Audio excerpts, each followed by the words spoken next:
অনেকের ধারণা যে স্ত্রী যদি স্বামীকে তালাক প্রদান করে সেক্ষেত্রে স্বামীর দেনমোহরের টাকা পরিশোধের প্রয়োজনীয়তা নেই। এই ধারণাটি পুরোপুরি একটি ভুল ধারণা। স্ত্রী ডিভোর্স দিক আর স্বামী ডিভোর্স দিক, দেনমোহরের টাকা স্বামীকে অবশ্যই পরিশোধ করতে হবে, কেননা তালাকের সাথে দেনমোহরের কোনো সম্পর্ক নেই।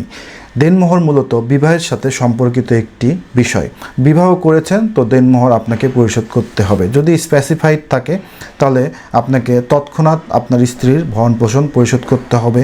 যদি কোনো কিছু বাকি থাকে তাহলে স্ত্রী তৎক্ষণাৎ ডাওয়ারের ক্ষেত্রে যখন দাবি করবে তখনই আপনাকে স্ত্রীর দেনমোহরের টাকা পরিশোধ করতে হবে।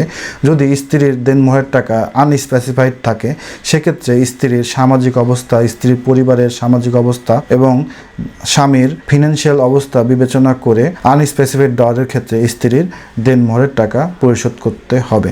তালাক স্ত্রী দেখ অথবা স্বামী দেখ, স্বামীকে অবশ্যই স্ত্রীর দেনমোহর আদায় করতে হবে। তালাক কার্যকর হবার 3 বছরের মধ্যে স্ত্রী দেনমোহরের টাকা দাবি করে পারিবারিক আদালতে দেনমোহরের মোকদ্দমা দায়ের করতে পারবে।